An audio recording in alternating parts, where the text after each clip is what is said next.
perkembangan militer yang relatif lambat, kekuatan militer yang lemah, dan kualitas militer yang rendah adalah penyakit umum di beberapa negara kecil yang dilanda perang.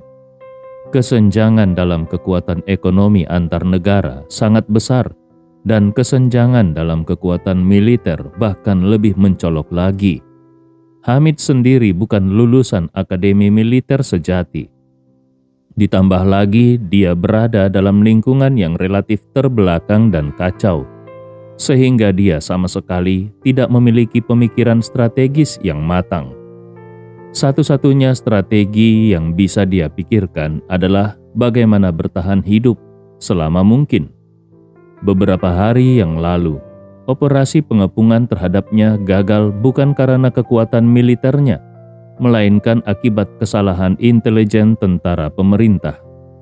Mereka mengira desa itu hanyalah pos kecil, padahal sebenarnya itu adalah markas besar Hamid. Selain itu, basis Hamid memiliki kondisi geografis yang mudah dipertahankan, tetapi sulit untuk diserang, sehingga serangan tersebut akhirnya gagal. Namun, mudah dipertahankan bukan berarti tidak bisa ditaklukkan. Kegagalan pertama terjadi karena pihak lawan meremehkannya. Tetapi kalau kemudian mereka melakukan persiapan penuh dan kembali menyerang, sementara Hamid tidak mempersiapkan pertahanan dengan baik, maka besar kemungkinan Hamid akan dihancurkan. Meskipun Andi Rewa belum terlalu dekat dengan Hamid, dia tetap tidak ingin suatu hari mendengar kabar bahwa Hamid telah terbunuh. Selain itu, Arya Smith akan segera dikirim ke sana. Kalau begitu, sampai di Suriah, Arya Smith malah terbunuh oleh musuh Hamid. Situasi itu akan terasa cukup canggung. Bagaimanapun, Andi Rewa masih ingin mempertahankan Arya Smith sebagai cadangan. Kalau Ziva tidak mampu mewarisi keluarga Smith, maka Arya Smith masih bisa dikembalikan. Mengenai syarat apa yang harus dipenuhi oleh Arya Smith pada saat itu, seluruh keputusannya akan ada di tangan Andi. Dengan kata lain, uang 10 miliar dari Arya Smith sebagian besar juga digunakan untuk menjamin keselamatan Arya Smith sendiri. Namun, bagi Andi Rewa, 10 miliar dari Arya Smith ini sudah memberinya peluang besar untuk membangun hubungan yang sangat menguntungkan.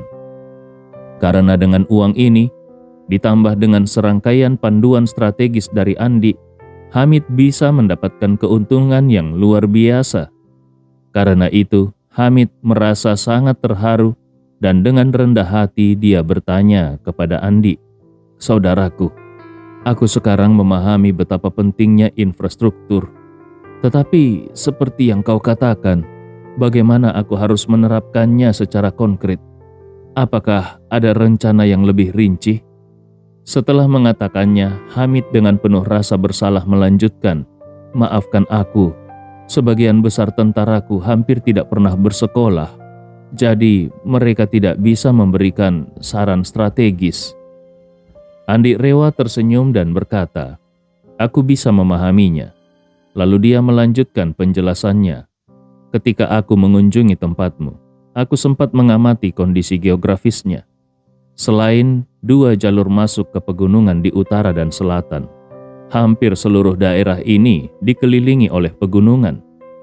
Paling tidak ada 7 atau 8 gunung, bukan?" Hamid segera menjawab, "Ada 8 gunung, 2 di sisi timur dan barat adalah yang tertinggi, sementara yang lainnya lebih rendah, tetapi cukup curam sehingga kendaraan lapis baja dan peralatan berat tidak bisa mendaki."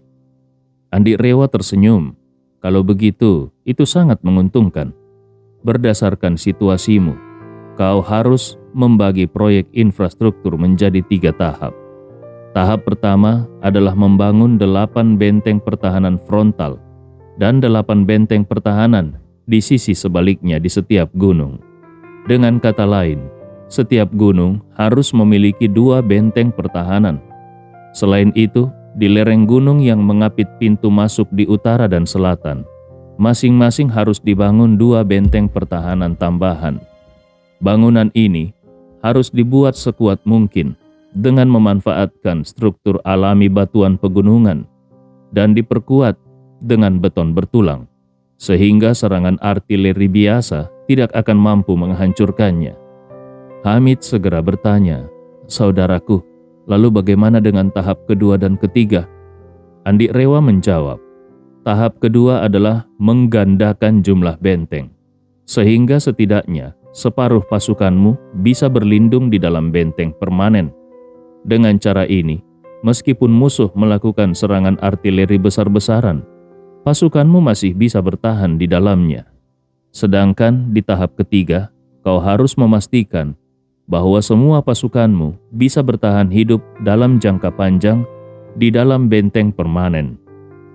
Benteng ini harus semakin banyak dan semakin besar. Pada akhirnya, setiap benteng di setiap gunung harus terhubung satu sama lain. Benteng ini bukan hanya berfungsi sebagai pertahanan dan tempat tinggal, tetapi juga sebagai tempat penyimpanan logistik strategis. Kalau kau bisa mencapai tahap ini, maka kau bisa benar-benar merasa aman." Tanpa ragu, Hamid langsung berkata, "Baik, kita lakukan sesuai dengan metode yang kau sarankan." Setelah itu, dia buru-buru bertanya lagi, "Saudaraku, apakah ada saran atau instruksi lain?" Andi Rewa menjawab, "Selain itu, kau juga harus segera membeli persediaan makanan dan obat-obatan dalam jumlah besar, lalu menyimpannya di tempat yang kering dan aman. Untuk tahap awal, pastikan stok makanan yang kau simpan cukup untuk 3 tahun ke depan." Hamid terkejut. 3 tahun? Sebanyak itu? Seorang dewasa setidaknya membutuhkan 200 kg makanan per tahun. Kalau ada 2.000 orang itu berarti 400 ton per tahun. Dan untuk 3 tahun jumlahnya mencapai 1.200 ton. Masalahnya, bagaimana cara menyimpan begitu banyak makanan?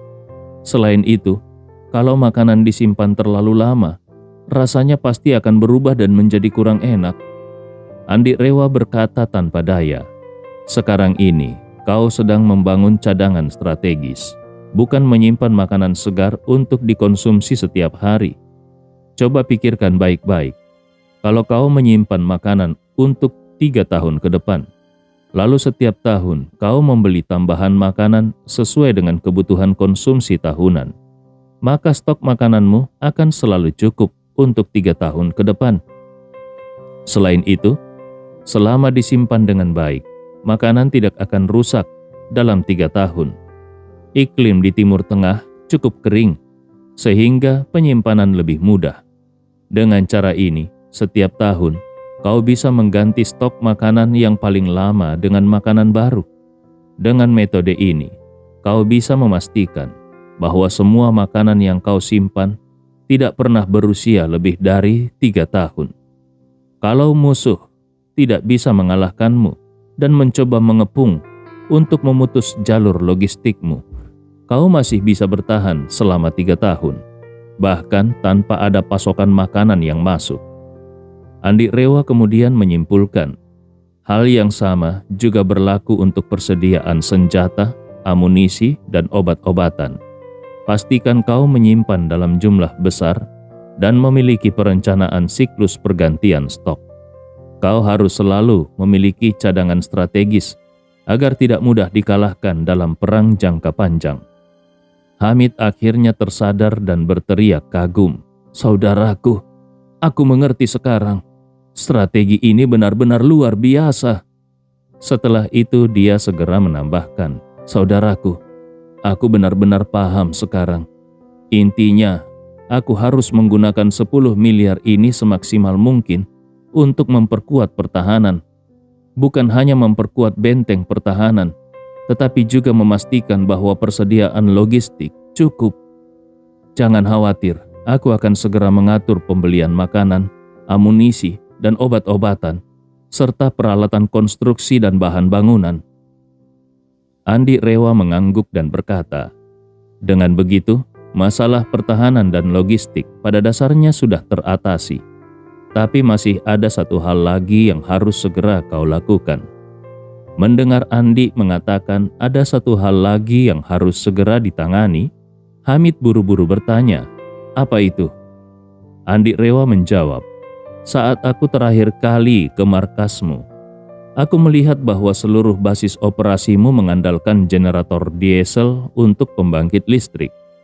Hamid mengangguk. Benar, generator diesel memang cukup nyaman digunakan, hanya saja biayanya agak tinggi.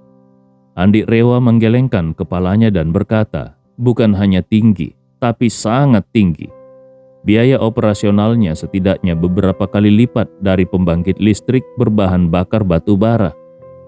Hamid buru-buru menjawab, "Di sini, aku selalu menerapkan kebijakan penghematan listrik. Pada siang hari, listrik hampir tidak digunakan atau hanya digunakan sedikit. Sedangkan pada malam hari, sebagian besar tentara hanya menggunakannya untuk penerangan. Jadi konsumsi listrik secara keseluruhan tidak terlalu besar dan biayanya masih bisa diterima." Andi Rewa membalas dengan tegas, "Dari cara berpikirmu, terlihat jelas bahwa kau tidak mempertimbangkan jangka panjang. Kalau di masa depan, kau memiliki belasan atau bahkan puluhan benteng pertahanan, maka setiap benteng itu membutuhkan sistem listrik yang memadai untuk pencahayaan, ventilasi, komunikasi, bahkan memasak. Kalau itu terjadi, generator dieselmu tidak akan mampu menyediakan daya yang cukup. Apalagi kalau semua generator beroperasi penuh, biaya konsumsi bahan bakarnya akan sangat tinggi."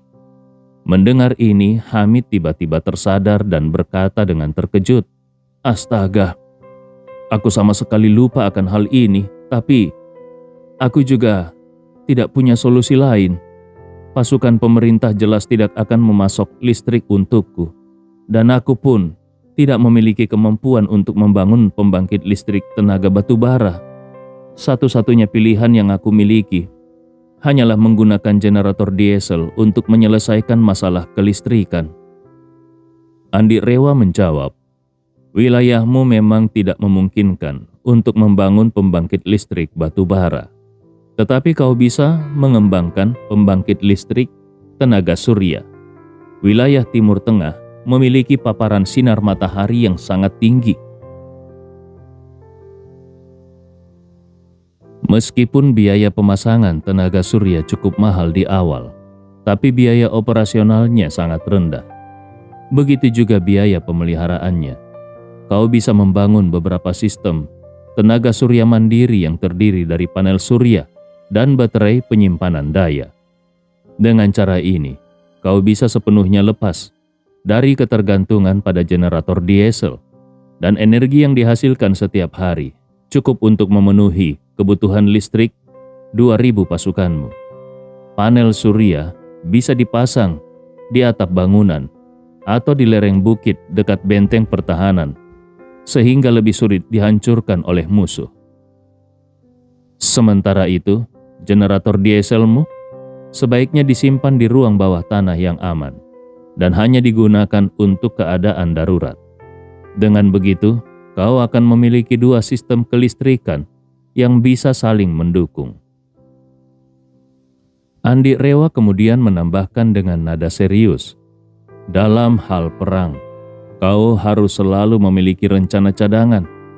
Kalau satu sistem gagal, kau harus segera bisa beralih ke sistem lain. Dengan begitu, peluangmu untuk bertahan hidup akan jauh lebih tinggi. Sejujurnya, sebagian besar anak buahmu tidak memiliki pendidikan yang baik, dan kau sendiri juga belum pernah mendapatkan pelatihan militer secara sistematis. Itu artinya dari segi teori dasar, pasukanmu memiliki banyak kelemahan. Kalau kau tidak memaksa dirimu untuk lebih banyak berpikir dan belajar, maka akan sulit bagimu untuk bertahan dalam peperangan yang terus berlanjut." Hamid menyadari betapa pentingnya kata-kata Andi dan segera berkata, "Saudaraku, kau benar sekali. Aku harus meningkatkan pemahamanku dalam aspek ini secepat mungkin." Setelah itu, dia buru-buru menambahkan, "Aku juga akan segera memulai proyek pembangkit listrik tenaga surya. 10 miliar adalah jumlah yang sangat besar, dan dengan itu banyak masalah bisa diselesaikan. Dalam waktu dekat, aku akan fokus pada peningkatan dan modernisasi berbagai aspek pertahananku. Aku pasti tidak akan mengecewakan harapanmu. Melihat sikap Hamid yang serius, Andi Rewa sedikit merasa lega. Saat ini, dia tidak berharap Hamid bisa menjadi pemimpin besar. Cukup baginya untuk bisa bertahan hidup terlebih dahulu.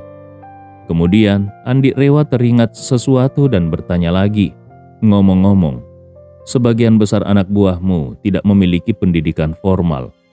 Kalau mereka benar-benar harus mengoperasikan peralatan konstruksi untuk membangun benteng pertahanan, apakah mereka mampu melakukannya?" Hamid langsung menjawab tanpa ragu, "Tentu saja tidak bisa. Setiap kali aku menyuruh mereka menggali ruang bawah tanah, dari 10 yang mereka gali, 8 pasti ambruk. Mempercayakan mereka untuk membangun benteng permanen itu benar-benar mustahil." Namun dia segera tertawa dan berkata, "Tapi kebetulan, aku punya seorang teman yang memiliki bisnis konstruksi di Irak. Dia memiliki banyak pekerja bangunan yang sudah terbiasa dengan kondisi perang. Selama mereka dibayar dengan cukup, bahkan kalaupun aku menyuruh mereka menggali terowongan di bulan, mereka pasti tidak akan menolak. Aku akan segera menghubunginya agar dia mengirimkan timnya ke sini secepat mungkin." Andi Rewa tersenyum dan berkata, "Bagus kalau begitu. Oh iya, ketika para pekerja konstruksi yang kau rekrut tiba dan mulai bekerja, kau harus memilih beberapa prajurit yang cerdas dan cekatan dari pasukanmu untuk ikut membantu dan belajar. Dengan begitu, pekerjaan akan lebih cepat selesai, dan di saat yang sama, anak buahmu bisa mendapatkan pengalaman dalam pembangunan. Mungkin dalam beberapa waktu ke depan, kau akan memiliki 1 unit pasukan teknik konstruksi sendiri." Hamid langsung menjawab, "Aku pasti akan mencari cara untuk membentuk 1 batalion insinyur konstruksi." Andi Rewa kembali mengingatkan, "Kau harus melakukannya secepat mungkin. Kalau tidak, sebelum benteng pertahananmu selesai dibangun, seluruh pasukanmu mungkin sudah dihancurkan." Hamid buru-buru menjawab, "Aku akan segera menangani hal ini. Mulai hari ini, sampai benteng selesai, aku akan tetap bertindak rendah hati dan tidak menonjolkan diri."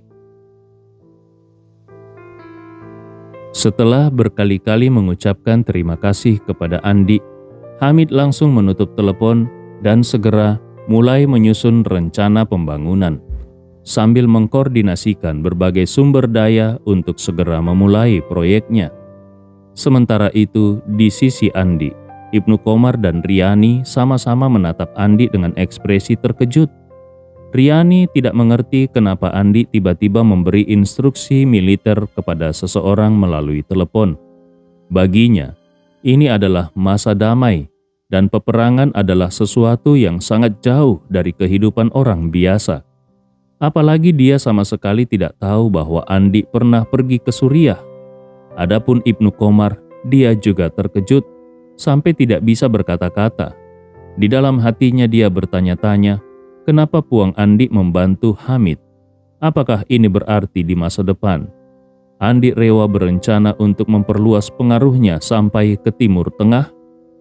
Andi Rewa memahami bahwa investasi dengan imbal hasil tinggi sebenarnya tidak jauh berbeda dari perjudian. Resikonya besar, tetapi kalau berhasil, keuntungannya jauh lebih besar.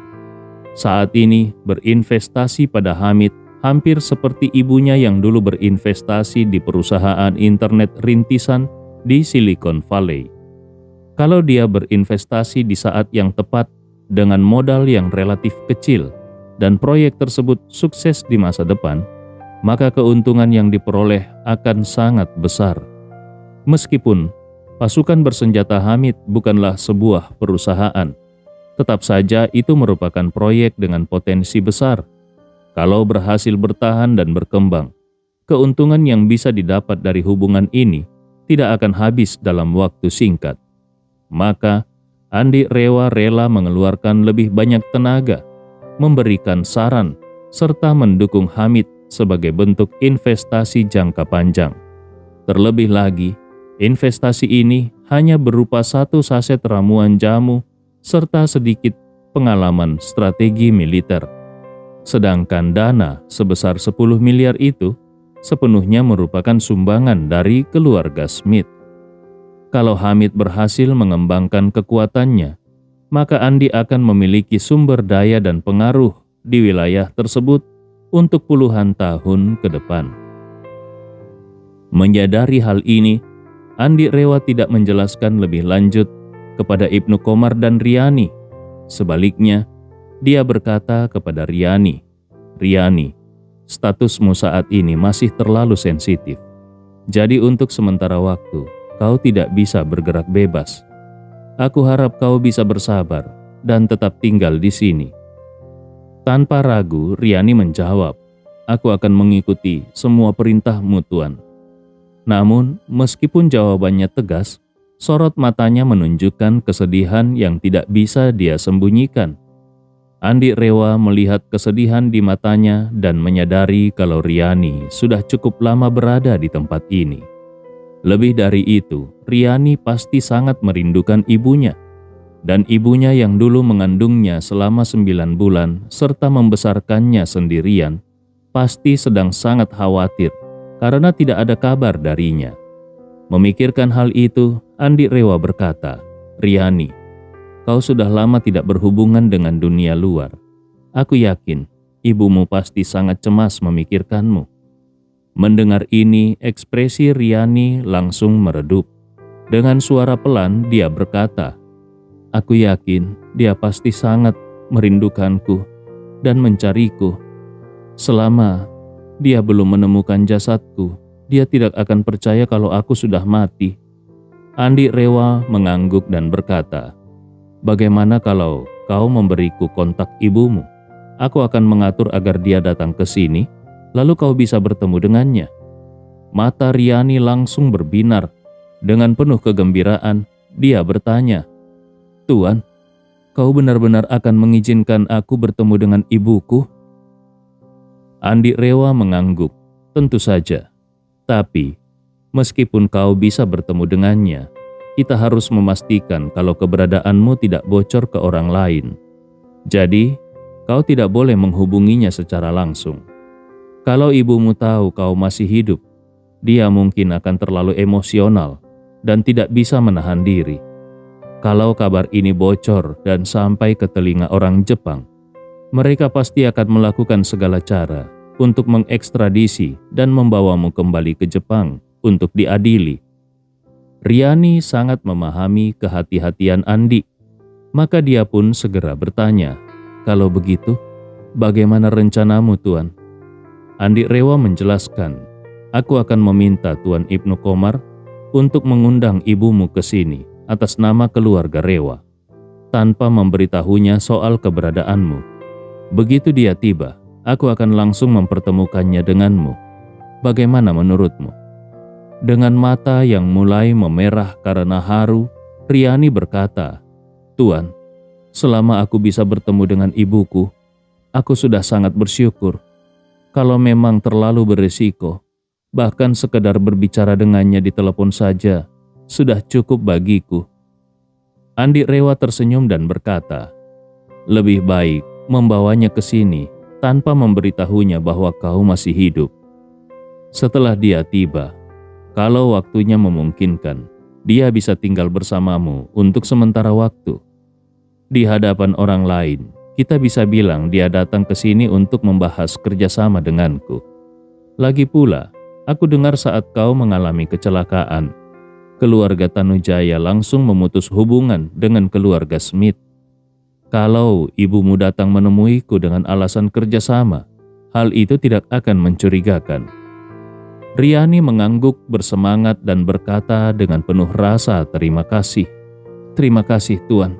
Aku serahkan semuanya kepadamu." Andi Rewa menoleh ke Ibnu Qomar dan memberi instruksi, "Nanti, catat nomor kontak Ibu Riani. Hubungi dia atas nama keluarga Rewa dan lihat apakah dia bersedia datang. Kalau dia tidak tertarik bekerja sama denganku, katakan bahwa tuan muda keluarga Rewa ingin berbicara dengannya mengenai cara menghadapi keluarga Smith bersama-sama." Ibnu Komar segera mengangguk dan menjawab, "Baik, Puang, aku akan segera mengurusnya."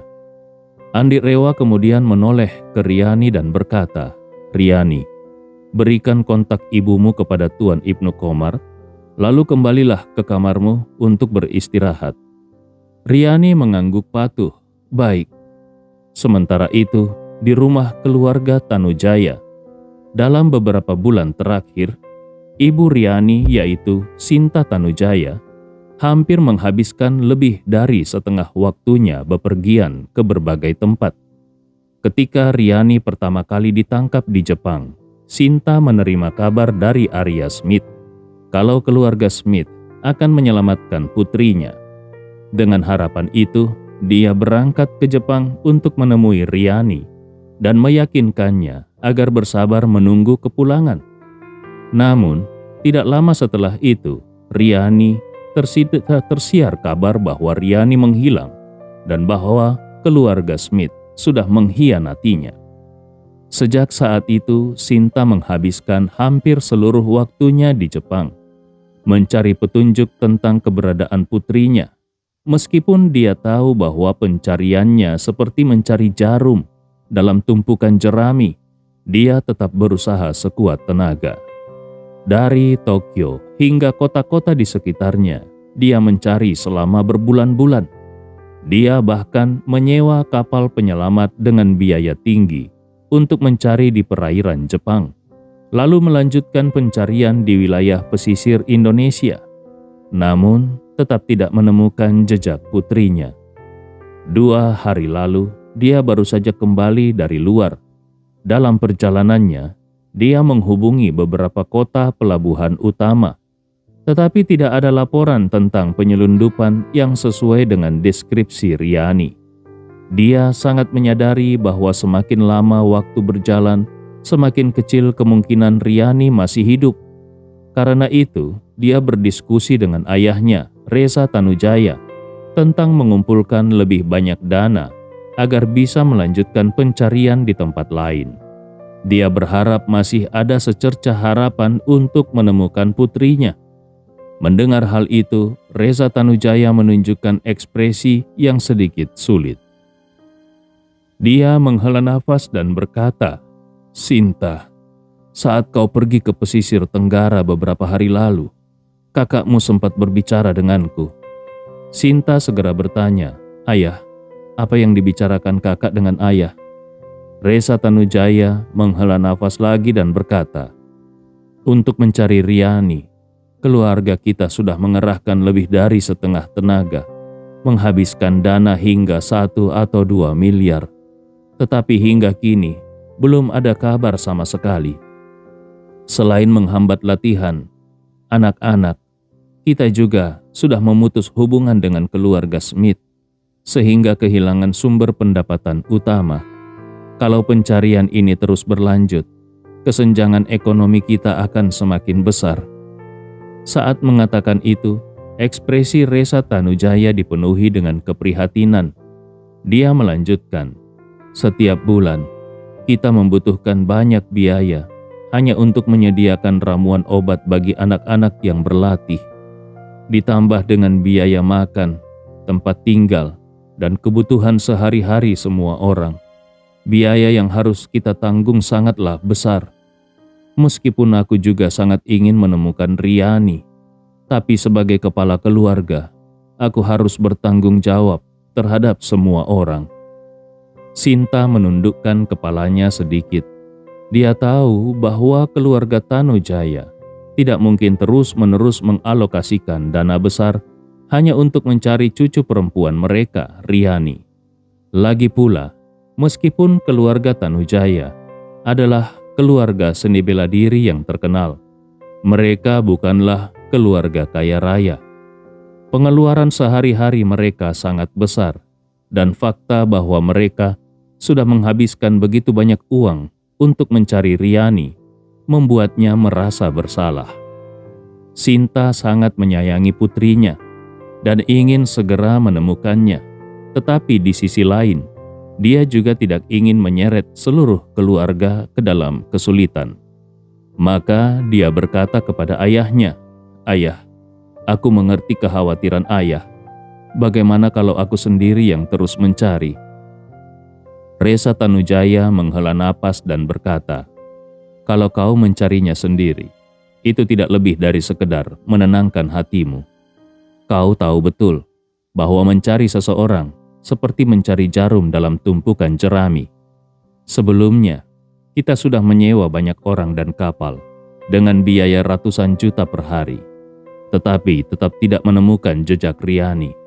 Kalau kau mencarinya sendirian, apa yang bisa kau capai?" Sinta terdiam sejenak. Setelah ragu beberapa saat, Resa Tanujaya berkata dengan enggan, "Kalau benar-benar tidak ada pilihan lain, pergilah temui Arya Smith. Riani adalah korban pengkhianatan keluarga Smith. Meskipun Arya Smith tidak terlibat langsung, dia tetap harus bertanggung jawab. Kita tidak perlu membahas siapa yang benar dan siapa yang salah untuk saat ini. Tetapi setidaknya, mereka harus menyediakan dana dan sumber daya untuk menemukan Riani." Ekspresi Sinta menjadi rumit. Dia berkata dengan nada getir, "Ayah, aku tidak ingin bertemu lagi dengan Arya Smith." Resa Tanujaya terkejut dan bertanya, "Jadi, kau ingin membiarkan keluarga Smith lolos begitu saja dalam masalah ini?" Sinta tersenyum pahit dan berkata, "Arya Smith hanyalah boneka di tangan ayahnya, Chandra Smith. Dia dipanggil saat dibutuhkan dan dibuang setelahnya. Kalau aku mencarinya, itu tidak akan menyelesaikan masalah apapun. Apalagi Chandra Smith adalah orang yang sangat kejam. Bahkan Hana Wijaya, putri kedua keluarga Wijaya, dia pun tidak luput dari perlakuan kejamnya.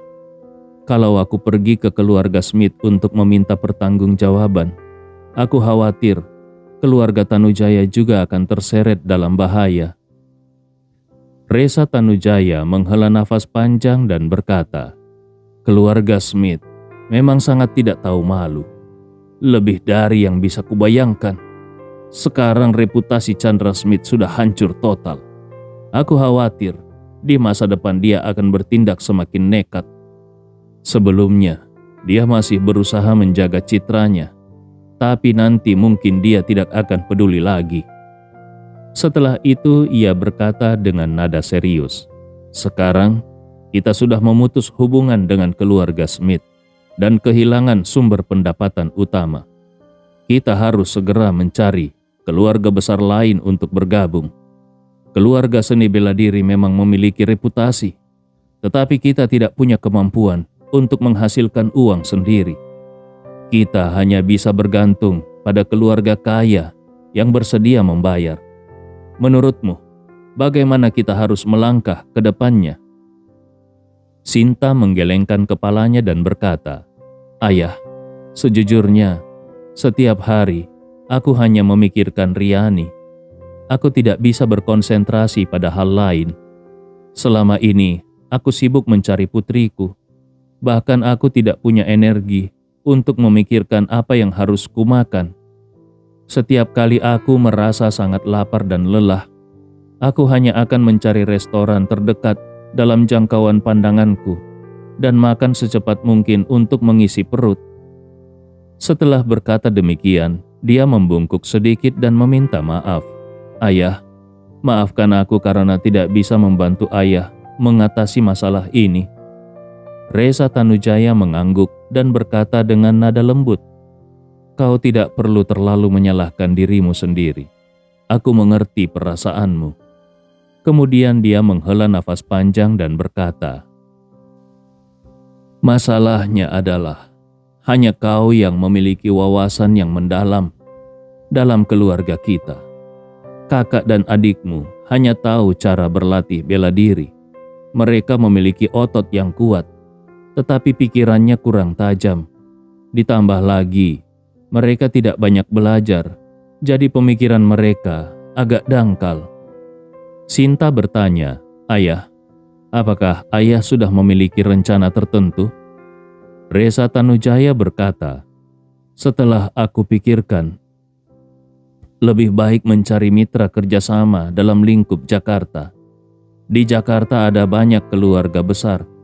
Selain keluarga Smith, masih ada keluarga Rewa dan keluarga Gunawan. Kalau benar-benar tidak memungkinkan, kita juga bisa bekerja sama dengan keluarga Wijaya. Bagaimanapun, musuh dari musuh adalah teman. Aku yakin keluarga Wijaya pasti juga memiliki rencana semacam ini.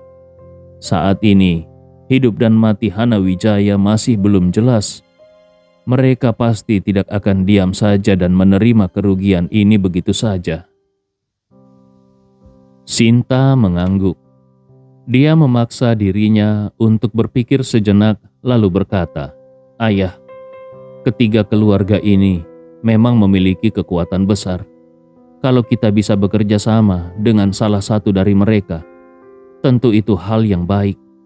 Tapi, aku tetap tidak terlalu menyarankan bekerja sama dengan keluarga Wijaya." Reza Tanujaya segera bertanya, "Kenapa?"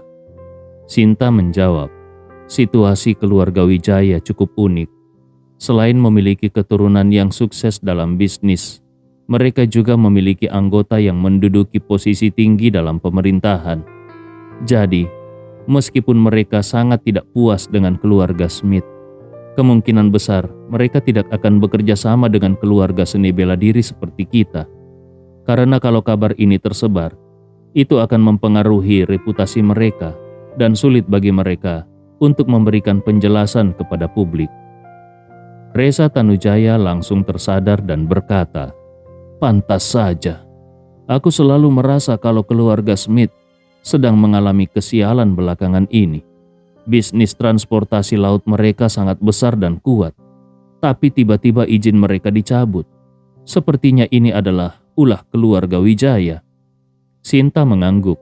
Benar, keluarga Wijaya pasti akan memilih cara yang legal dan masuk akal. Bahkan kalaupun mereka memanfaatkan aturan permainan, mereka tetap akan beroperasi dalam batasan hukum yang berlaku. Sementara itu, di mata mereka, keluarga seni bela diri seperti kita hanyalah kelompok yang beroperasi di wilayah abu-abu masyarakat. Mereka pasti akan menjaga jarak dari kita." Reza Tanujaya mengangguk dan berkata, "Aku mengerti. Berarti kita tetap harus mencari terobosan melalui keluarga Rewa dan keluarga Gunawan."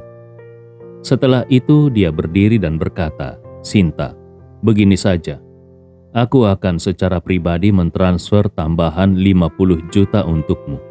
Pergilah mencari Riani lagi.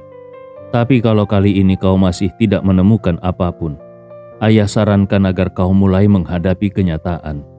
Kalau Riani tetap hilang, kau tidak bisa membiarkan dirimu dan seluruh keluarga Tanujaya terus merosot."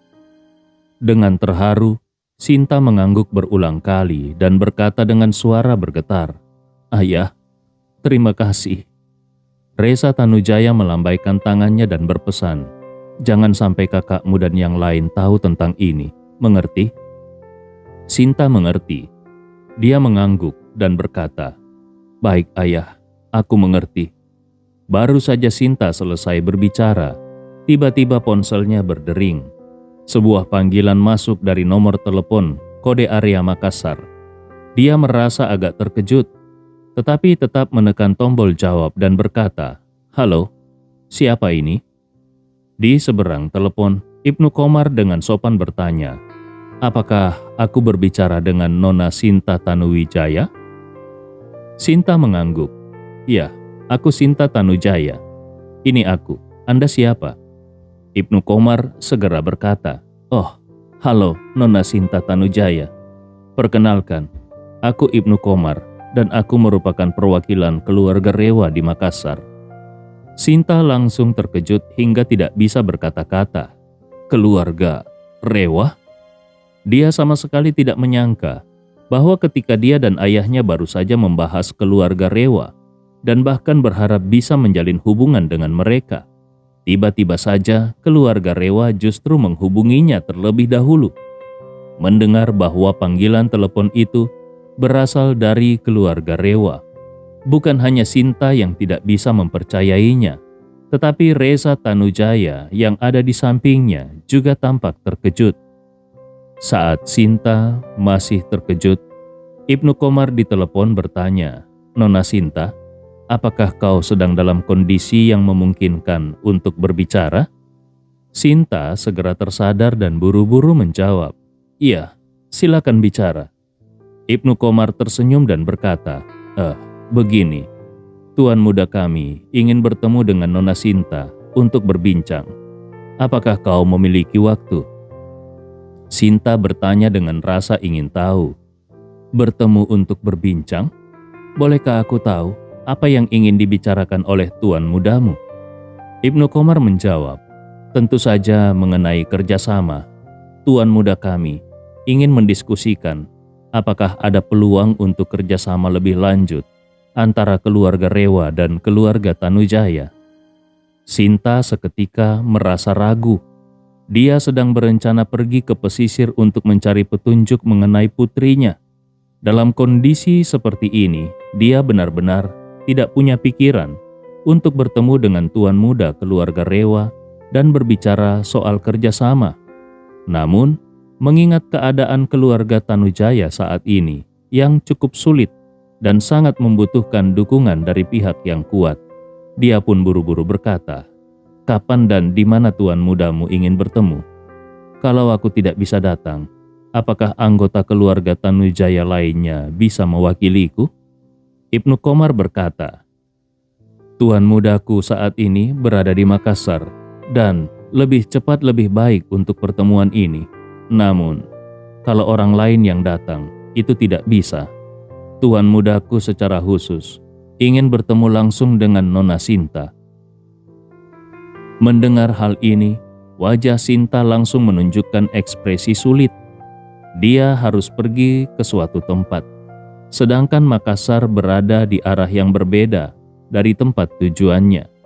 Kalau dia setuju untuk pergi ke Makassar, maka rencana pencarian putrinya pasti akan tertunda. Namun, ayahnya, Reza Tanujaya, segera memberinya isyarat dengan matanya, mendesaknya agar menerima tawaran ini. Melihat wajah ayahnya yang penuh harapan dan ketegangan, Sinta ragu sejenak, lalu akhirnya berkata, "Baiklah, kalau tuan mudamu sangat menghargai aku, maka aku akan pergi ke Makassar untuk menemuinya." Setelah itu Sinta buru-buru bertanya, "Bandara terdekat dari tempat tinggalku saat ini berjarak ratusan kilometer. Selain itu, dari bandara tersebut sepertinya tidak ada penerbangan langsung ke Makassar. Kalau aku berangkat secepat mungkin, kemungkinan aku baru bisa tiba di sana besok. Apakah tuan mudamu masih punya waktu besok?" Ibnu Komar berkata, "Kalau Nona Sinta berkenan, aku bisa mengatur pesawat pribadi untuk menjemputmu." Setelah berhenti sejenak, Ibnu Komar menambahkan, "Begini saja Nona Sinta, berikan aku alamatmu saat ini. Aku akan mengatur helikopter untuk berangkat dari bandara terdekat dan menjemputmu. Setelah itu, pesawat pribadi akan menunggu di bandara. Ketika helikopter tiba di bandara, pesawat pribadi pun seharusnya sudah siap, sehingga kau bisa langsung terbang ke Makassar. Dengan cara ini, kau bisa tiba malam ini." Sinta langsung merasa heran dan bertanya, "Secepat itu?" Dia benar-benar tidak mengerti mengapa tuan muda dari keluarga Rewa begitu terburu-buru ingin menemuinya. Bahkan meskipun keluarga Rewa memang sangat ingin bekerja sama dengan keluarga Tanujaya, tetap saja tidak perlu tergesa-gesa seperti ini. Menurut rencana yang disusun oleh Ibnu Komar, hanya untuk menjemputnya ke Makassar saja, keluarga Rewa harus mengeluarkan biaya hingga ratusan juta. Pertama, helikopter harus menempuh perjalanan pulang pergi sejauh 7 hingga 800 km. Lalu pesawat pribadi harus terbang pulang pergi lebih dari 5.000 km. Ini benar-benar tindakan yang luar biasa besar.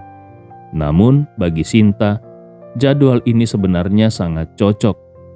Awalnya dia berencana pergi ke suatu tempat yang mana bahkan kalaupun dia berangkat hari ini, dia tetap harus berkendara ratusan kilometer ke bandara terlebih dahulu. Karena bandara itu cukup kecil dan hanya memiliki kurang dari 10 penerbangan sehari. Penerbangan malam tentu tidak tersedia. Dia hanya bisa membeli tiket untuk penerbangan keesokan paginya ke Jakarta. Lalu dari Jakarta dia akan pergi ke tempat tujuannya. Dengan begitu, waktu paling cepat untuk tiba di tempat tujuannya adalah besok sore. Namun, kalau malam ini dia pergi ke Makassar terlebih dahulu dan bertemu dengan Tuan Muda Rewa untuk membahas kerjasama, tidak peduli bagaimana hasil pembicaraan nanti, dia tetap bisa berangkat ke tempat tujuannya keesokan paginya. Jadi, rencana ini bukan hanya tidak akan mengganggu jadwal awalnya, tetapi justru bisa mempercepatnya. Maka tanpa ragu-ragu, Sinta langsung menyetujui tawaran tersebut dan dengan sopan berkata, "Dari pihak aku tidak ada masalah. Hanya saja aku harus merepotkanmu untuk mengatur perjalanannya." Ibnu Komar tertawa. "Itu bukan masalah besar. Nona Sinta, silakan berikan alamat lengkapmu. Aku akan segera mengatur helikopter untuk menjemputmu." Setelah memberikan alamat rumah keluarga Tanujaya kepada Ibnu Komar, mereka pun saling berpamitan dan menutup telepon. Begitu panggilan berakhir, Reza Tanujaya tidak bisa menyembunyikan kegembiraannya dan berkata dengan semangat, "Ini benar-benar seperti seseorang yang mengantuk lalu langsung diberi bantal. Baru saja kita ingin mencari kesempatan untuk menjalin hubungan dengan keluarga Rewa atau keluarga Gunawan. Tiba-tiba keluarga Rewa yang menghubungi kita lebih dulu." Sinta mengangguk, tetapi dia tetap merasa bingung dan berkata ragu, "Ayah, aku masih belum terlalu mengerti. Kenapa keluarga Rewa tiba-tiba ingin menghubungi kita?" Reza Tanujaya langsung menimpali, "Pasti karena mereka ingin melawan keluarga Smith. Jadi mereka mencoba menarik kita ke pihak mereka." Namun Sinta menggelengkan kepalanya dan berkata, "Dalam ingatanku, keluarga Rewa sebenarnya tidak terlalu tertarik dengan keluarga-keluarga praktis seni bela diri seperti kita." Reza Tanujaya melambaikan tangannya. "Dulu mungkin tidak, tapi bukan berarti sekarang mereka tetap tidak tertarik. Mungkin sekarang mereka memang ingin merekrut keluarga seni bela diri untuk meningkatkan kekuatan mereka." Sinta berkata dengan serius, "Tapi itu juga terasa kurang masuk akal. Sejak keluarga Smith mengalami masalah, semua keluarga besar justru semakin berhati-hati. Dulu, mereka masih bisa menggunakan keluarga seni bela diri untuk melakukan berbagai gerakan di belakang layar. Tetapi sekarang, mereka tidak berani bertindak sembarangan. Jadi rasanya, tidak mungkin keluarga Rewa tiba-tiba tertarik merekrut kita saat ini." Setelah berpikir sejenak, Sinta kembali berkata, "Selain itu, ada satu hal lagi yang membuatku bingung." Reza Tanujaya segera bertanya, "Apa itu?" Sinta berkata, "Tuan Ibnu Komar yang menelpon tadi meminta aku pergi ke Makassar untuk menemui tuan muda mereka. Tapi bukankah keluarga Rewa seharusnya berada di Jakarta? Meskipun mereka memiliki pengaruh di Makassar, seharusnya tidak sampai perlu seorang tuan muda keluarga Rewa untuk menetap di sana, bukan?" Reza Tanujaya mengerutkan keningnya dan bertanya, "Menurutmu, ada sesuatu yang mencurigakan?" Sinta menggelengkan kepalanya. Tidak bisa dibilang mencurigakan, hanya saja terasa agak aneh dan tidak masuk akal. Selain itu, kalau keluarga Rewa ingin berbicara dengan keluarga kita, seharusnya mereka tidak mencariku. Sejak aku kehilangan satu lengan, aku hampir tidak pernah muncul di depan umum. Banyak orang bahkan tidak tahu siapa aku. Lalu, bagaimana mungkin mereka bisa langsung menghubungiku dan secara spesifik menyebut bahwa tuan muda mereka ingin bekerja sama denganku? Reza Tanujaya pun ikut merasa bingung dan bergumam. Memang terdengar agak janggal. Bagaimana kalau kita menelpon kembali untuk menanyakan lebih lanjut? Sinta berpikir sejenak, lalu berkata, "Lebih baik tidak usah. Aku akan pergi dan melihatnya sendiri. Aku tidak berpikir ini jebakan. Lagi pula, aku juga tidak bisa membayangkan siapa yang akan berusaha menjebakku dengan sengaja." Kemudian dia melanjutkan, "Setelah tiba di sana nanti, aku akan berbicara dengan tuan muda mereka dan berusaha mendapatkan hasil yang jelas." Reza Tanujaya mengangguk dan berkata, "Baiklah, kalau ada sesuatu yang terjadi, segera hubungi aku." Saat Ibnu Qomar mengerahkan sumber daya untuk pergi menjemput Sinta ke Makassar, Arya Smith dibawa oleh anak buah Ibnu Qomar ke dalam pesawat untuk diterbangkan ke Suriah. Sementara itu di Suriah yang jauh, Hamid mulai mengerahkan pasukannya, bersiap untuk secara ketat menerapkan 9 prinsip yang diajarkan oleh Andi Rewa. Gali lubang dalam-dalam, kumpulkan banyak persediaan, dan tunda penobatan sebagai raja.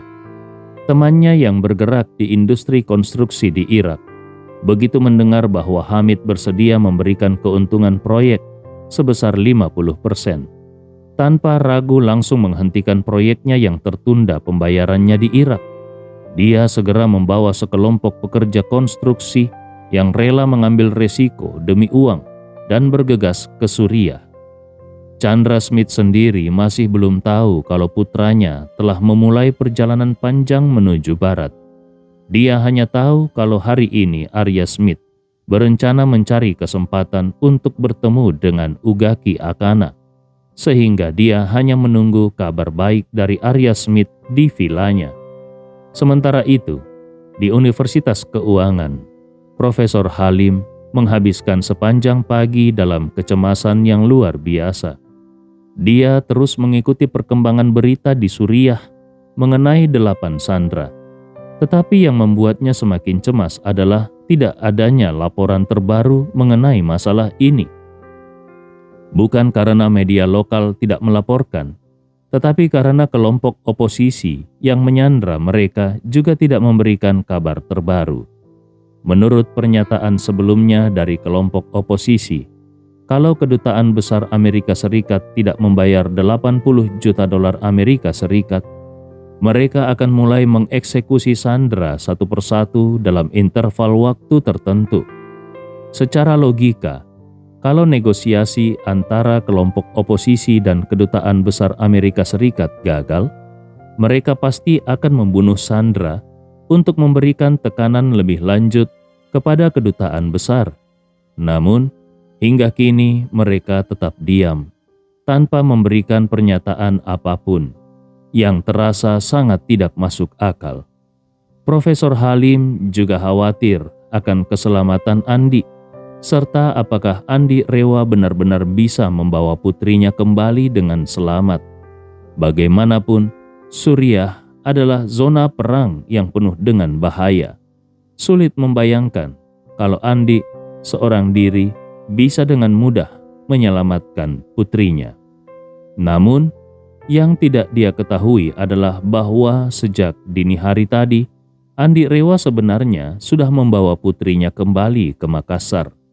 Saat ini putrinya Bella masih tertidur lelap. Selama di Suriah, kehidupannya sangat berat.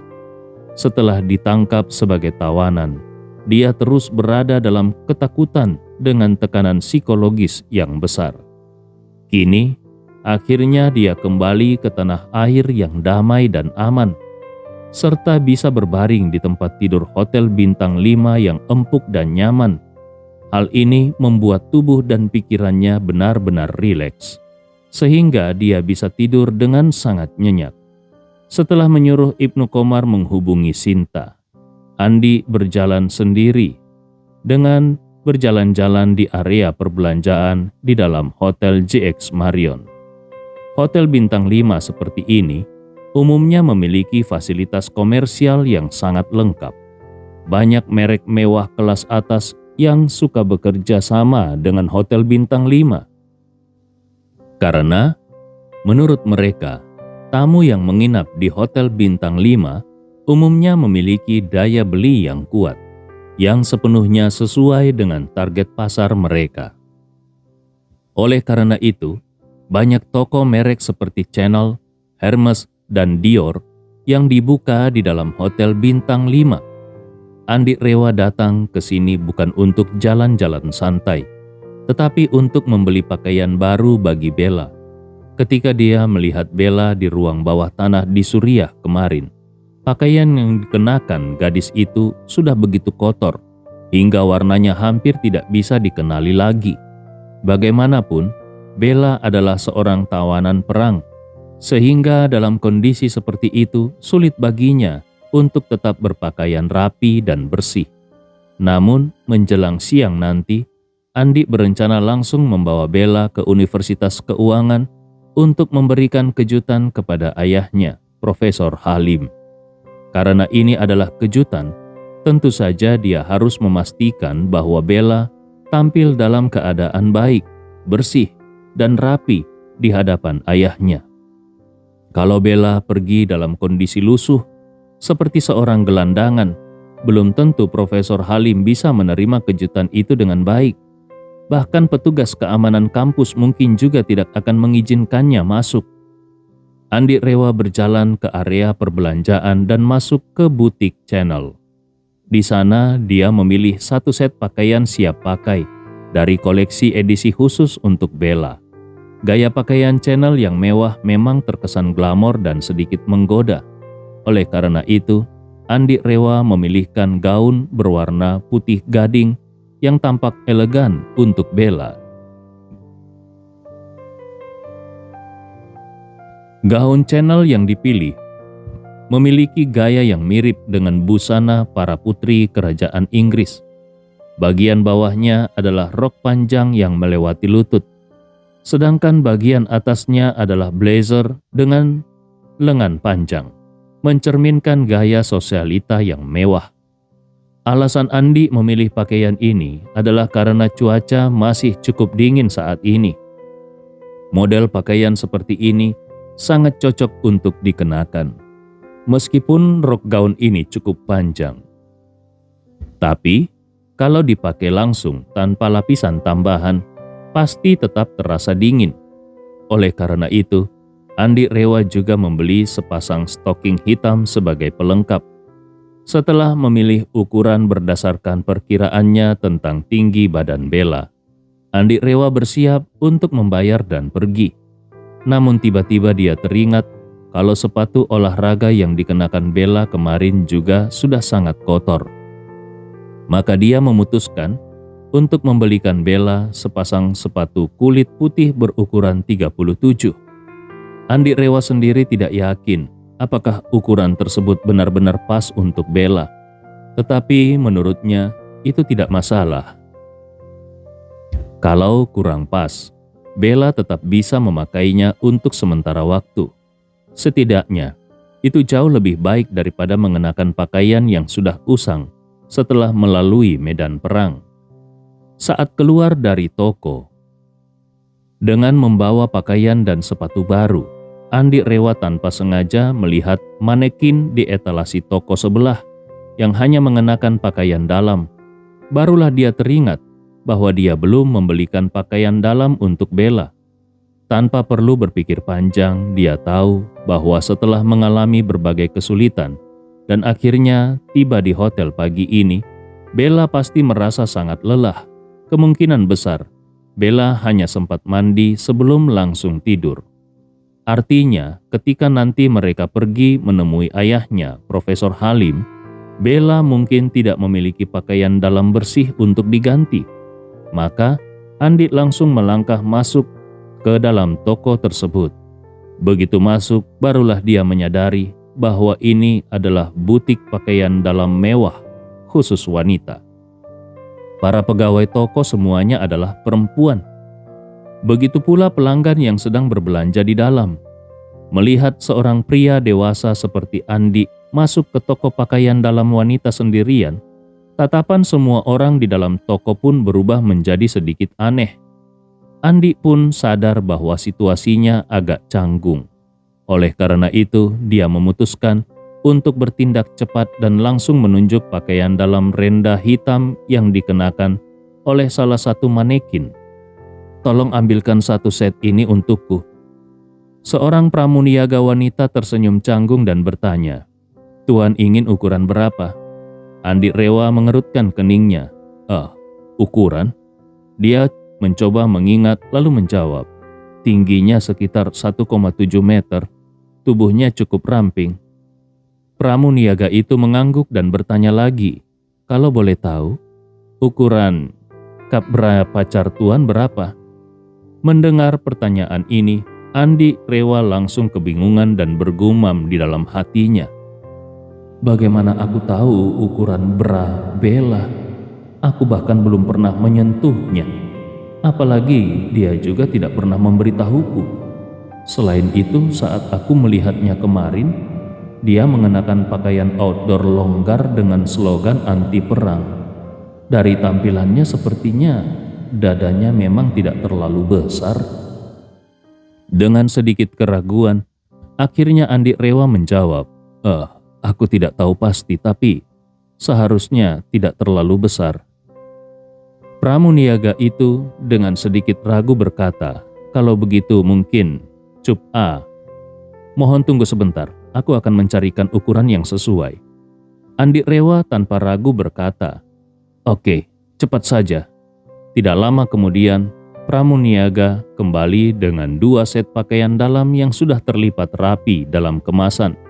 Dia bertanya, "Tuan, apakah Anda ingin memeriksa dulu? Mungkin ada cacat atau benang yang belum rapi?" Andi Rewa yang merasa malu dikelilingi oleh banyak wanita di dalam toko itu segera berkata, "Tidak perlu, langsung dikemas saja. Ayo, aku ingin segera membayar."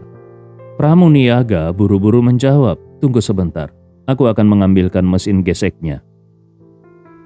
Setelah pakaian dalam dikemas, transaksi pun selesai. Andi Rewa bahkan tidak menunggu struk pembayaran dan langsung bergegas keluar dari toko dengan membawa tas belanjaannya. Melihat punggung Andi yang terburu-buru meninggalkan toko, pramuniaga itu menoleh ke arah manekin yang tadi Andi tunjuk.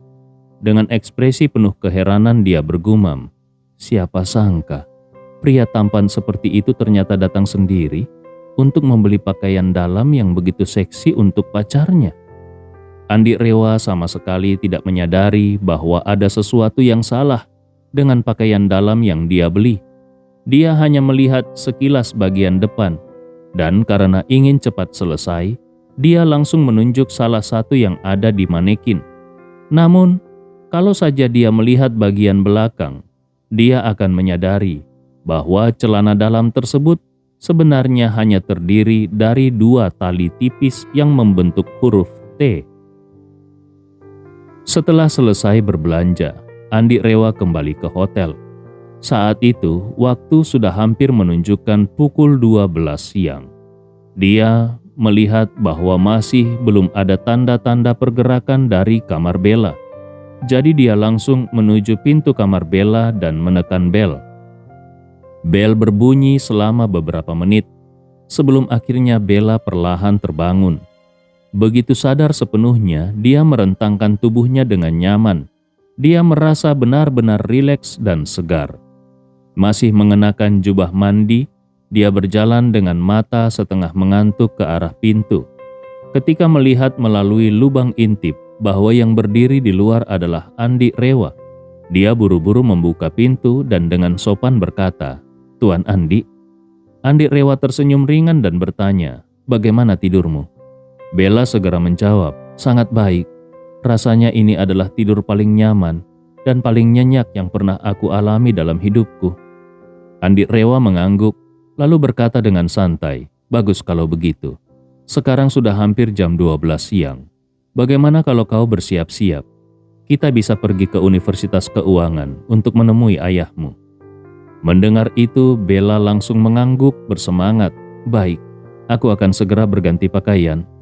Namun, saat hendak berbalik ke dalam kamar, dia tiba-tiba teringat sesuatu. Dia tidak memiliki pakaian bersih untuk diganti. Pakaian yang dia kenakan saat kembali dari Suriah sudah kotor dan compang-camping. Bahkan terdapat bercak darah yang entah milik siapa.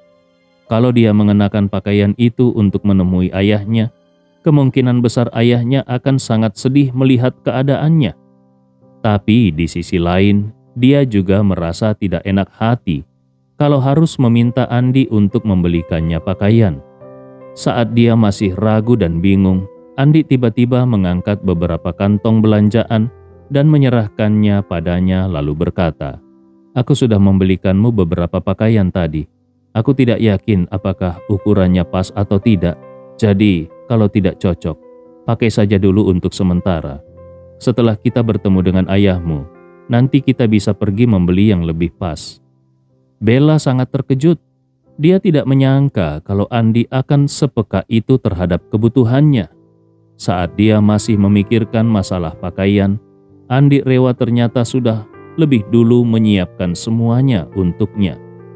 Baginya, tindakan ini bukan sekedar perhatian biasa, melainkan sebuah bantuan yang datang di saat yang sangat dibutuhkan. Di matanya, sosok Andi pun langsung terlihat semakin luar biasa. Dengan penuh rasa terima kasih dia berkata, "Terima kasih banyak Tuan Andi." Andi Rewa tersenyum santai, "Tidak perlu sungkan. Aku akan menunggumu di kamar sebelah. Kalau sudah siap, beritahu aku."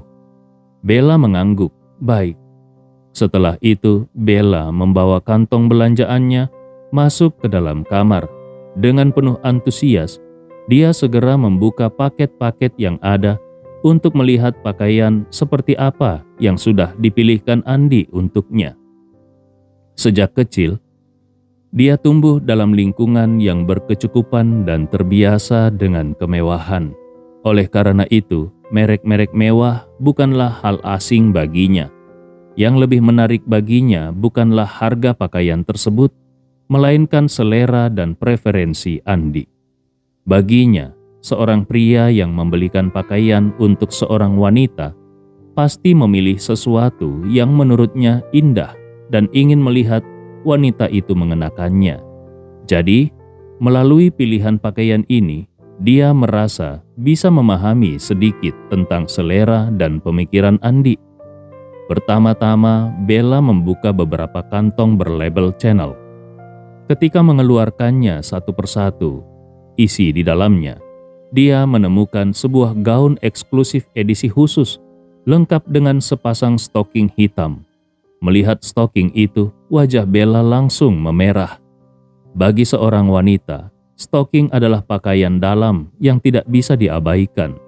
Selain dapat menonjolkan bentuk tubuh dan meningkatkan keanggunan, stoking juga berfungsi sebagai penghangat. Beberapa tahun yang lalu, sangat jarang melihat wanita mengenakan rok di musim dingin. Hal ini karena menjaga kehangatan kaki merupakan hal utama.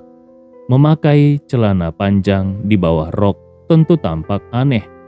Baru setelah legging dan stocking mulai populer, masalah ini pun akhirnya terpecahkan.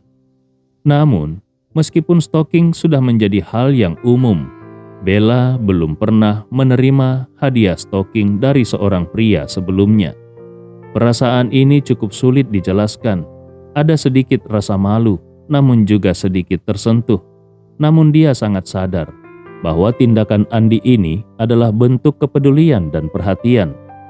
Kalau bukan karena itu, dia mungkin harus mengenakan gaun tanpa pelapis dan merasa kedinginan di musim hujan yang dingin ini. Bella mengambil gaun tersebut, menempelkannya ke tubuhnya, lalu berjalan ke depan cermin untuk mencoba mencocokkannya. Melihat pantulannya di cermin, dia tidak bisa menahan diri untuk tidak bergumam. Ternyata ukuran yang dipilih oleh Tuan Andi sangat pas. Modelnya juga sangat indah. Rupanya selera beliau cukup bagus. Setelah itu dia meletakkan kembali gaun tersebut dan melihat ada kantong belanja besar lainnya dari Channel. Dia segera membuka kantong itu dan menemukan sebuah kotak sepatu. Dengan penuh rasa penasaran, dia buru-buru membuka kotak tersebut dan melihat sepasang sepatu kulit putih yang sangat elegan. Dengan tidak sabar, dia langsung mencobanya di kakinya dan semakin terkejut. Ukuran sepatu ini benar-benar pas. Tidak terlalu besar dan tidak terlalu kecil. Bahkan terasa nyaman di kaki. Bagaimana mungkin Tuan Andi bisa menebak ukuranku seakurat ini? Apakah dia hanya memperkirakan dengan melihat? Kalau iya, berarti penglihatannya benar-benar luar biasa. Memikirkan hal ini, dia tiba-tiba merasakan kehangatan yang aneh di hatinya.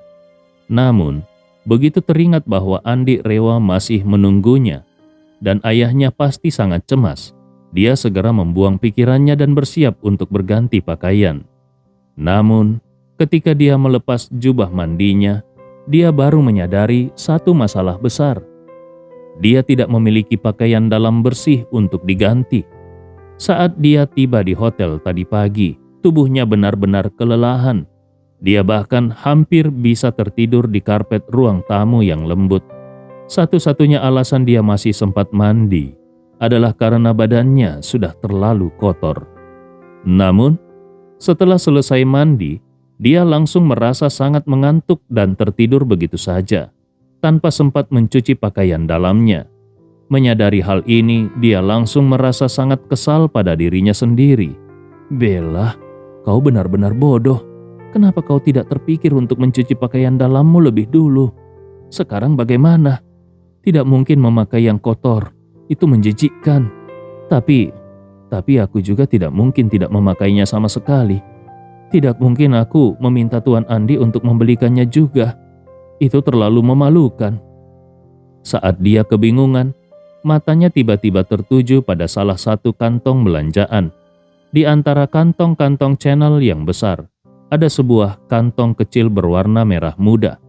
Dengan perasaan gugup, ia buru-buru mengambil kantong itu dan melihat logo yang tertera di permukaannya. Itu adalah merek pakaian dalam wanita kelas atas. Jangan bilang kalau ini. Begitu menyadari kemungkinan ini, wajah Bella langsung merona hingga ke lehernya. Menerima sepasang stoking dari seorang pria saja sudah cukup membuatnya malu. Tapi siapa yang menyangka kalau Andi bahkan sudah membelikannya pakaian dalam juga. Bella merasa hatinya bergejolak. Bahkan pakaian dalam pun harus dibelikan oleh Tuan Andi. Ini benar-benar memalukan. Di satu sisi, dia merasa lega karena masalahnya sudah teratasi. Tapi, di sisi lain, dia begitu malu hingga rasanya ingin menyembunyikan kepalanya di bawah air es. Setelah beberapa saat, logika akhirnya menang atas rasa malunya. Dia bergumam pelan. Bagaimanapun juga, setidaknya masalah ini sudah terpecahkan. Aku hanya perlu berpura-pura tidak tahu dan tidak akan membahasnya di depan Tuan Andi. Setelah menguatkan hatinya, akhirnya dia membuka kantong merah muda itu. Ketika membuka kemasannya, di dalamnya terdapat 2 kantong plastik berisi pakaian dalam yang dikemas secara terpisah. Saat melihat 2 potong pakaian berwarna hitam dengan renda di tepinya, wajah Bella langsung memerah dan terasa panas. Meskipun sudah menduga bahwa itu pasti pakaian dalam, dia tidak menyangka kalau warnanya hitam dan memiliki renda. Sebagai seorang yang lebih mementingkan kenyamanan, Bella biasanya hanya mengenakan pakaian dalam berwarna polos dengan bahan yang lembut di kulit. Menurutnya, kenyamanan adalah yang paling penting, bukan desain yang mencolok atau rumit. Namun, karena Andi sudah membelikannya dan dia tidak memiliki pilihan lain, dia hanya bisa menerima dengan pasrah. Dia berpikir di dalam hati, bagaimanapun juga, aku harus mengenakannya dulu untuk keluar. Semua barang pribadiku masih di Amerika, sementara sebagian besar barang lainnya ada di Suriah. Kali ini aku kembali ke sini tanpa membawa apa-apa. Jadi, aku harus menunggu sampai bertemu ayah, baru kemudian berbelanja perlengkapan baru. Dengan wajah yang masih merah, dia membuka salah satu pakaian dalam yang dibelikan Andi. Itu adalah pakaian dalam bagian atas, dan hal pertama yang dia periksa adalah ukurannya. Karena dia selalu mengenakan pakaian longgar, banyak orang mengira kalau postur badannya biasa saja. Namun, kenyataannya berbeda jauh. Dengan tinggi 170 cm, tubuhnya sangat proporsional dan sempurna, bagaikan model profesional. Andi Rewa jelas tertipu oleh cara dia berpakaian. Karena melihat Bella tampak seperti tidak memiliki bentuk tubuh yang menonjol, Andi Rewa berasumsi kalau bagian dadanya kecil dan langsung memilih ukuran cup A yang paling kecil. Namun kenyataannya, ukuran Bella lebih besar dari itu. Setidaknya 2 ukuran lebih besar. Saat mencoba pakaian dalam itu, dia langsung terdiam dan bergumam, "Apa badanku benar-benar tersembunyi dengan baik? Kenapa bisa sampai diremehkan seperti ini? Bagaimana mungkin aku bisa memakainya? Kalau aku paksa, aku pasti bakal sesak nafas." Bella menghela nafas panjang dan berpikir, mungkin selama ini aku terlalu menutupi bentuk tubuhku, sehingga membuat Tuan Andi salah menilai. Sepertinya aku harus lebih terbuka. Kalau tidak, semua orang akan mengira aku benar-benar rata, seperti papan. Setelah menenangkan diri, dia melihat pakaian dalam yang ada di hadapannya dan memutuskan untuk tetap mengenakannya. Namun, ketika dia membuka kantong plastik kedua dan mengeluarkan pakaian dalam bagian bawah yang tipis seperti sayap capung, dia langsung menjerit pelan dan buru-buru melemparkannya ke lantai. Wajahnya merah padam, jantungnya berdebar lebih cepat 2 kali lipat. Dengan pipi yang terasa panas, dia bergumam dengan malu, "Bagaimana mungkin dia membelikanku pakaian dalam seperti ini? Ini terlalu terbuka. Apakah ini tidak disengaja? Tapi sebelum membeli dia pasti melihat modelnya, bukan? Apa dia tidak sadar kalau pakaian dalam ini terlalu mencolok? Atau apakah dia sengaja? Tapi kalau dia sengaja memilih ini, apa maksudnya? Apakah dia hanya ingin mengerjaiku? Atau dia memiliki selera yang aneh?" Bella merasa pikirannya semakin kacau. Dia melirik pakaian dalam yang baru saja dia buka ke lantai, baru saja dia buang ke lantai, dan merasa yakin bahwa seumur hidupnya dia tidak akan pernah mengenakan sesuatu seperti itu. Namun dalam beberapa detik berikutnya, pikirannya kembali berubah. Kalau tidak memakai ini, aku tidak punya solusi lain. Memakai yang kotor atau tidak sama sekali jelas bukan pilihan. Sepertinya ini adalah satu-satunya pilihan yang masuk akal saat ini.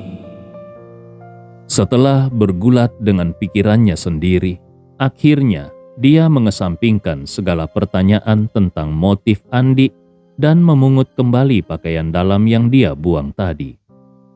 10 menit kemudian, bel pintu kamar Andi berbunyi. Ketika Andi Rewa membuka pintu, yang berdiri di hadapannya adalah Bella, yang kini telah berubah menjadi sosok yang tampak begitu berbeda.